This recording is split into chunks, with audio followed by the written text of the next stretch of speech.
man behind 100 million salary secured.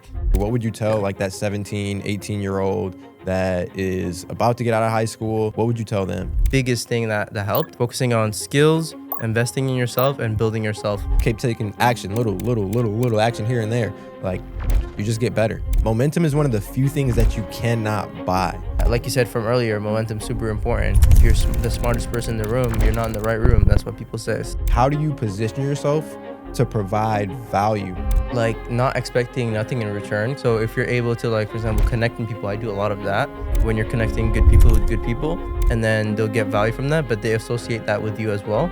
So that's like an easy way to provide value. What is the biggest thing that you learn while building your school community to $500,000? Biggest thing I've learned? The man behind 100 million in salary secured. Give an intro to the audience. It's good, y'all. I'm Sharriff 2D, as y'all may have known me and seen me on social media. And I run a virtual hiring agency. We get people placed for corporate tech sales jobs and really any corporate remote job, in-person job, hybrid job that you want. And like Prince said, we have secured 100 million plus in salaries. So we've been doing pretty good. That's awesome, bro. Let's go back to like the first time we met, or I guess online, you can say? Yeah. Heck yeah. So, I mean, the info in the online space is crazy. We met on the Skool platform through community, I believe Eddie and Brady's community creator accelerator, which, shoot, even last night we met probably another 15 like creators from that community in the info space. Yeah. But yeah, originally met there, was on the Skool platform, and that helped me kind of grow my own community too. Yeah, that's sick. And when did you start your community? Yeah, really good question. So on the Skool platform, that was August 2023 when I joined and started my community. But before that, we were running our community on Discord, and then we were running it on WhatsApp. So I started around 2021, just in like the tech space. As soon as I got my first corporate tech sales job, it was like $50K base salary, fully remote. They sent me like a MacBook Pro. They sent me a free monitor. They sent me like literally took care of my phone bill, paid for my Wi-Fi. And yeah, since 2021, I kind of just been helping other people get the same type of jobs in the tech space. That's awesome. So you've been in the community space and for like almost 4 or 5 years now, right? Yeah. That's sick. What's the biggest win that you've seen in your community? Biggest win? So we do have, I'll go 2 wins. So one of the biggest wins was one of our guys, Nico. He started about maybe a year ago with us, and we were getting him offers for like a $35K a year job. And then he leveled up to like a $60K a year job. And he used the tech sales skills that we taught him, the different CRM. So using Salesforce, how to handle objections, how to run inbound leads. And with that, he ran his own business. They're doing like animal transportation. Him and his cousin, they're just splitting the ownership, and he literally hit $250,000 a month. So seeing him go from accepting a $35K base to now making like multi-6 figures in a month was crazy. And then we also have another girl in our community that's stacking like 6 remote jobs at once. Wow. And she's making like $30,000 a month. And when she first joined last November, her first job offer was $45K through our community. So almost like she took what she was making a year to what she's making a month. Yeah, crazy. Yeah, that's insane. I think you said you had a few questions earlier. Let's just make this more like chill and just whatever you want to talk about when it comes to your community, when it comes to the info space, and let's just... Yeah, I mean, I definitely want to ask you, you're like the best networker I've seen just in the info space. I mean, I've name dropped a couple. Like I've seen you met Iman, you've met Alex, like Hormozi. We were just at Nick Fisher's office, and I guess I'm just curious, how do you network with so many people so well? And yeah, I'd start there.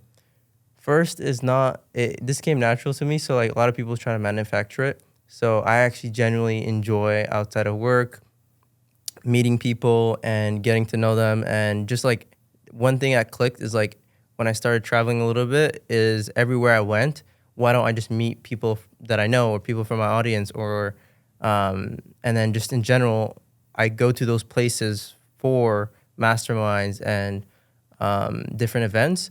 So just actually enjoying meeting people, because if you don't enjoy meeting people, you can't really, I guess you can work on improving that, but just in general, just caring about people, just giving value. When I didn't have any experience in business as much, I was still trying to help everybody in the community that we met in, just provide value, and just seeing people that you help getting results and impacting them. It was really meaningful.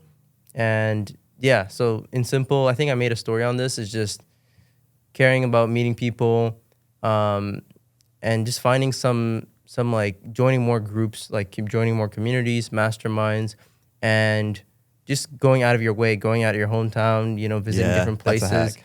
Yeah. And then, because like people get curious, they want to know you because they haven't seen you before, and just getting your face out there, like, ClickFunnels, whatever masterminds is, like, I think the best place is just those, in simple, just communities, masterminds, caring about people, and just online itself, right? Posting content like this, getting people to know you, and then they follow you, you message them, okay, you have mutuals, you're in the same community, and then you just talk and talk, especially if you have things that you guys relate with, right? Right. So yeah, pretty much is that. I think most people, like Iman himself, he said this before, is him creating content, getting to that level, and business wise, makes people want to also network with him. So like also building your own skills, your own knowledge, and building something cool. People will actually want to talk to you, and then when you talk to people, will be more keen to network, I guess. I love that. And I was going to ask, what's maybe one of the biggest things you learned when you met Iman Gadzhi? The biggest thing I learned, I guess, is the way he carries himself. He carries himself well, and he's very like more calm side. He's not like rushed and everything. And he also, like, he be careful. He looks at what he says, what comes out of his mouth, the way he dress, everything. Like, he's very intentional what he does. And that's what I realized is, being intentional. I think that's the biggest thing I learned from meeting him, because, yeah. And what about biggest thing you maybe learned from meeting and talking with Alex Hormozi? Alex Hormozi is like his goals. He cares a lot about his goals, and he's willing to do a lot of different things. Like he doesn't care about what people think of like the clothes he wears. He's really focused on himself and his goals. But in general, like, it just shows what's possible when you meet people like that, and also them being nice and like their work ethic. You see it, like the way like he spends like the whole day there, and then he has another thing and a podcast and this, and yeah, like you see here in the office as well. They have crazy work ethic, even though they don't need to, right? So yeah, that's the biggest thing I learned from Alex, is just having clear goals and really not caring about all the noise and just really focusing on that. I love that. And then you're pretty young too. How old are you, bro? 19. 19. That's crazy. So I'm 25. What would you tell, and also you started in the space even younger, what would you tell like that 17, 18-year-old that is about to get out of high school? They don't know if they want to go the college route. They don't know if they should do online business. What would you tell them? I think give yourself some time, and don't be fixated in this 3 months thing, this 1 month thing of like, oh, you'll make a bunch of money. Really focus on skills. Focus on, like, for example, finding a good mentor like Sharriff, and then, trying to get a good either job or roles that helps you grow into the skill that you like. I think getting paid to learn a skill is the best thing. Facts. And that's something that like you provide and help others, like whether it comes to tech sales and other roles. I think that's the best thing that I did as well, to get a lot of growth, is joining these companies that helps you grow. They train you, and you also get paid to just learn and be around them. But just in the beginning, just building yourself, whether it's like, for example, physically, like in the beginning, it comes a lot of mental, but then also the main things is just taking action and just trying a lot of things. So for that 17-year-old version of myself, is just investing in yourself I think that's the biggest thing that helped. And not only that, there's so many people that invested and didn't take action, and just focusing on skills, investing in yourself, and building yourself, whether it comes, physically, mentally, and then just giving yourself no option to other than taking action. So like going to Arizona, going to wherever there's, a better environment for you to out of your grow. hometown. Facts. Exactly. Okay. So when it comes to investing in yourself as well, especially when you're younger and maybe you haven't invested in anything before, you're in a lot of different communities.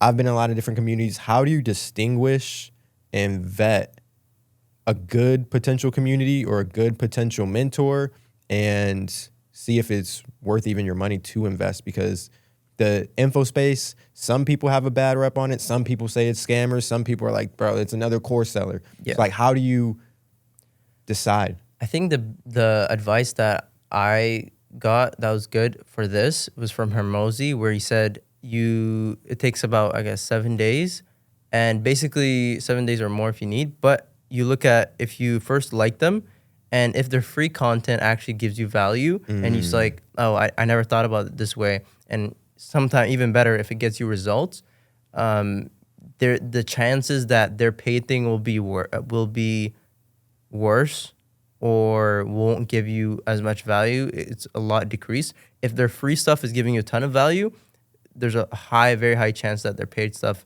is gonna help you more. That's gems. So yeah, but in general, it's like you will never really know, but just taking that risk, but mainly like, because even if you're able to invest into anything and get a return, that's the best thing. So being able to be that person where you have some sort of job or income that you can just invest the excess and keep your expenses low. And that way you have a lot of shots on goal, and just you're able to, like Hormozi says, like get as much as you can of these different mentorships and masterminds and all this stuff, where that will help you grow a ton. Because then you get more opportunities to find good programs. But the common denominator is yourself being able to take action, because you can buy all these courses, all this information, and the reason why some people don't get success and some people do get results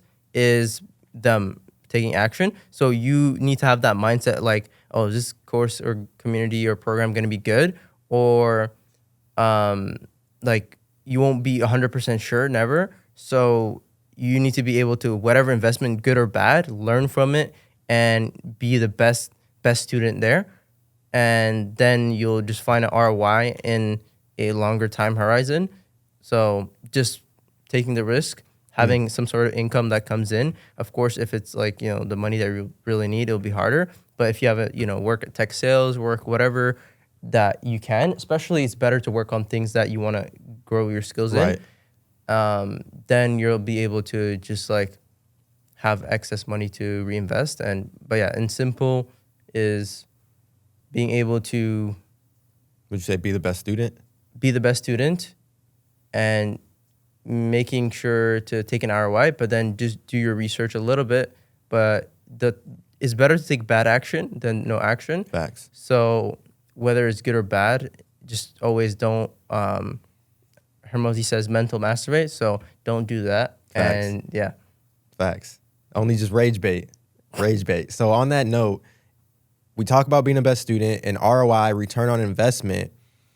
My next question for you is, say so that young person, they're 18, 19, 20, whatever age, they could be older. Yeah. They get the skills, they paid for the courses, but how do they actually, in a sense, provide value versus come off as like a leech? Because there's some people, like example, if you're a creator and you get people in your DMs that are asking, either they'll ask you for money or they'll just say, I'll ask you for a job. They'll say, hey, I just want to get paid.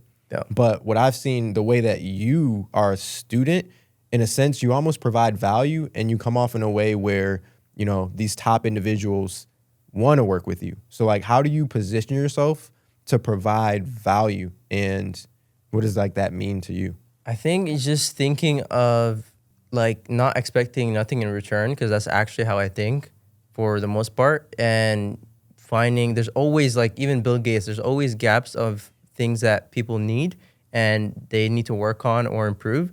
So if you're able to, like, for example, connecting people, I do a lot of that because why not? It's simple and it provides, good value, especially when you're connecting good people with good people, and then they'll get value from that, but they associate that with you as well. So that's like an easy way to provide value. It's like, okay, this person's looking, they post on the story, I'm looking for a sales guy.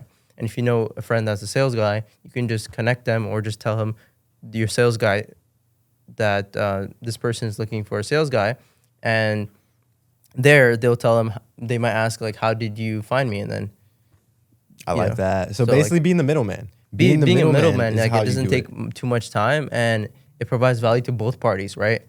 I think that's a good way to provide value, and just finding like different things that you can help with. For example, there's like a group chat that we're in, and some people ask questions, and sometimes like you can easily find that question by asking another friend, or you doing a little bit of research, and when you give them the answer, they'll be happy and appreciative. And that's like simple ways to provide value, even though you don't know it, you might not know it yourself, is to just like do a little bit of research or find somebody that knows it. So it's like the thing that Nick was saying earlier, find out who and not how. So like finding people that know what you're trying to do or that has the answers. Okay. So it comes down to the way you connect people in a sense of not expecting anything out of it, and over enough time that in a sense you're providing them value, you're connecting them.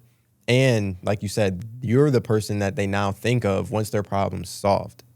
I love that. Yeah, exactly. Especially like in times of need, is like you should always try to help. Like even I don't know where I heard the story, but these people, he had a friend and he saw that he wasn't awake at 2 p.m. and then he just sent him. I think he knew he liked taco or somehow, and he sent him taco for him and his wife. And that small gesture, like, helped change the trajectory of his life because it gave him a lot of hope. They were going through a lot of stuff in business, and just that simple gesture of like sending tacos to them helped a ton. So like, it doesn't have to be always big, but just not caring of what people think, and just being able to help others. And if some people, like, I got blocked once trying to help somebody, I remember. But what happens now is that after a year, because they were offended that I was trying to help them, and because I assumed that they were at this level, because that's what it looked like on the outside, but they were apparently higher, right? So they were offended that I was trying to help them at, like, let's say 10, 20K a month. I was trying to help them grow, but they were at, let's say, 80K or more. So they're offended that I was trying to help them, because on the outside, it looks like they had like 5 people in their school group with like 400K followers. And yeah, I was like, what's going on here? I just wanted to help, very friendly. But now, because I'm providing value and I met a friend that is really close with that guy, so now Unblocked. now I should be unblocked soon, and I might meet him in person in Dubai and stuff like that. That's fine. So like, yeah, it's as long as you have good intentions, like, it doesn't matter at the end of the day. Like, it's his loss, It's like when that one guy in New York that has gold, he's trying to give it to people. I've seen him. And some people just reject. It's like their loss, That's facts. So like, you can provide value, and if people want to take it, they can take it. If they don't want, that's their loss. And yeah. Okay. I love that. And then I talked a tiny bit about my community. I could share a little bit more about it, but I want to hear a little bit about maybe any teasers that you could give about the community that you're working on. So yeah, we just had a meeting. You were there to hear a little bit of it, and I think there's really exciting things that me and Nick are gonna work on. And yeah, it's the only thing I can say is it's revolved around community. So yeah, I love that. Revolving things around community, especially with the way AI is. This isn't SOAR AI video. This is real. This is real podcast. Yeah. But very, very soon, I feel like it's already close. You can't tell the difference. What's real? What's AI? Yep. And as AI just continues to be able to do more things, do more work, and more stuff is outsourced and automated, the human physical relationships and connections you have is going to be the highest leverage and the most valuable thing out there. Yep. I think Gary Vee was even saying there's going to be jobs in the future where you walk with somebody in person. So yeah, we're getting there. And I think as we just saw, there's like 200 people in-person event. And just that's the next thing because of AI. People want to be in a community, want to be in person. And I think that's the whole, I think for 2026, that a lot of things that in 2026, that's what it's heading at is in person and, live stream, more raw, real, and More authenticity. Yeah, That's authenticity, facts. exactly, yeah.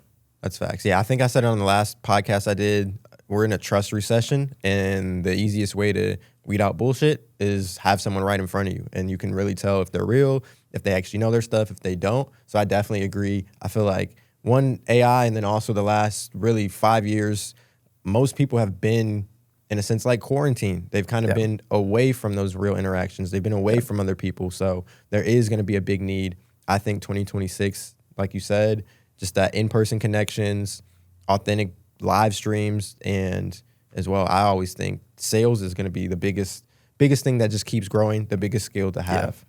That's how the world revolves as sales, right? Everything, you go to Walmart, you're buying. Everywhere you go, it's like sales, sales, sales. So, yeah. One of the things I do like to ask too on podcasts is some of the things that maybe helped you during the hard times, whether it was other people around you, whether it was faith, whether it was like books you've read. Is there anything that you can share during those hard, difficult times, something that maybe kept you grounded or gave you some light at the end of the tunnel? I really like that question because that was not too long ago. And what basically a lot of the things that helped me was, like you said, basically almost everything that you said. So good people around you, having that positive person that keeps you accountable, and then faith as well, like reading. I had a friend that sent me some verses to read about, some verses to read, and those like really like makes you think more. And then the actionable stuff that I did is a lot like getting 1% better. I think I saw a billionaire that lost like so much stuff, and his advice was like he lost $4 billion, going through a divorce and lawyers and all this stuff. And he said just getting 1% better, like every day, just taking 1% better. I know this is repeated advice, but that's the biggest thing that I've seen is like gaining confidence in yourself back, gaining momentum. Those are the biggest things. So like simple as like doing 10 push-ups every day. That's like something I did. And then after that, I increased the intensity and just trusting like every day I was doing it and sending videos to a friend of mine that was keeping me accountable and, pushing me, motivating me, like congratulating me every day. Like you're at 21 days, you're at this days. And then just adding more stuff to that a little bit to be consistent. Like let's say reading one page, things like that. And then just surrounding yourself like with positive people, like coming to events, coming to positive people, and just not focusing on where you were at and just learning from the experience of whatever happened, looking back so that you don't repeat the same mistake. And just simply just 1% better, momentum, and good people around you. Those are like the biggest thing that has helped me, and just listening to positive things. So you can put on Tony Robinson, you can put on a lot of good people, podcasts. I think that those are the biggest things that helped me go through the tough times. Yeah. Dude, I love that. I love that. The thing you mentioned too about momentum is so important. Momentum is one of the few things that you cannot buy. And I've seen a lot of people, again, I get people remote jobs at some of the top tech companies. We've secured 100 million plus in salaries. And I see a lot of people because we give them lifetime access to our school community. And then we physically apply to 30 new jobs every single day for them for a full year. But I've seen some people, after, they get that first job offer in 2 to 4 weeks, they just let their foot off the gas. Or they send me a text like, Sharriff, can you pause my auto applications? And, I got one good job. And then, sometimes jobs don't work out. And then it's like they're kind of stuck in a similar situation where life gets tough. Now they have to relearn how to interview. They've got to rebuild up all the momentum to have, 10 interviews a week. have that good confidence on the interview where they know how to close the call and, ask if there's any reason why you wouldn't move forward with me as a candidate. And it always comes down to momentum and not getting complacent, not letting your foot off the gas as well. So I 100% agree with momentum. Yep. I would ask in terms of like not being complacent when you're meeting different like billionaires, you're literally networking with some of the top people in the space. Like, how do you not get complacent? I think just being around them, it shows that you're not doing enough, right? facts. So like, for example, the guy that Pace Morby, he's going to be doing like 100 cities in 100 days in person, meeting all these people. Yeah, that's insane. Like 100 days straight. And the thing is, he doesn't have to do that, right? True. Like people like Hormozi, like him, they have, they made good amount of money, and they don't need to work for the rest of their lives if they really wanted to, right? But they're still don't leave the foot off the gas. They're actually doing even more, right? And yeah, like you said from earlier, momentum super important. And then to not be complacent is just surrounding yourself with people that are higher than you, that are doing better. And yeah, if you're the smartest person in the room, you're not in the right room. That's what people say. So facts. Okay, I love that. What is the biggest thing that you learned while building your Skool community to $500,000 and 4 years? Biggest thing I've learned is every day you got to take more action. And when you're taking action, one of the rules I had when I was making content was to just post and forget about it. So the action doesn't have to be perfect. The action that you take, honestly, could be shit. It could be terrible. It could be the worst thing in the world. But it's the importance that you're getting in the reps. You're getting in the practice. One thing that we've done for a lot of people that we've taken from DoorDash, taken from like servers, bartenders, warehouse, we've had travel nurses, we've had teachers, we've taken people from every walk of life and every career and got them into one of these corporate software sales jobs without certifications, without degrees, without even like prior experience. And again, the biggest thing is just putting one foot in front of the other, one day at a time, one step. And we even line them up to start. We line them up on interviews like where the company sucks. So it's like we line you up where you don't even have to have pressure. Like your first interview, it might be with a 1099 company that maybe they sell life insurance. But the reason we do that is so that you can take that action. You don't have to worry about, this wasn't my best interview, because when we line you up with Salesforce, or when we line you up with HubSpot, or we line you up with Nooks, or any of these top companies, we want you to have had so much practice and have taken so much action that you can then tell them, oh yeah, I do have a mock pitch ready to go. Yeah, I actually have a 30, 60, 90-day plan. And like these are dialed in. You tell them, oh, I actually found 10 prospects who are your ICP, like your ideal candidates. Oh, and I actually emailed them over, and I showed you a template, like 3-touch email cadence or sequence that I would actually use to, get in contact and set up a meeting with them. Those are all things that I'm telling you guys. There's people who had no idea what any of that stuff is that I just said. They don't know about KPIs. They didn't know about anything in the tech space. Yeah. But because they just kept taking action, little action here and there, like you just get better. And then the cool thing is, like you said, I've been doing this now for 5 years. The best feeling is when you get asked a question and you already know the answer, or you find out like there's work done that you forgot about. So like a good example was we have probably like 4 or 5 different websites, different landing pages. And we were like, all right, we have to have for our remote jobs today. That's one of our landing pages, one of our companies, one of our sites. And I was like, wait, we need some like corporate emails for this. So I'm kind of scrambling here and there. And then I just type in my phone. I'm like, wait, 2 years ago, I already made like a hiring at remotejobstoday.com. I'm like, well, that's a good feeling. Like I don't have to do that today. So yeah, that's what I would say. Just keep taking action. And then eventually it's almost like you're pushing a rock or like a boulder up a hill. You can't, the rock's so huge, you can't even see like where you're at. But then you get to the top and then the momentum just starts rolling because you just put in so much work. So long-winded answer of just keep working. That's keep working and one step at a time. One step at a time.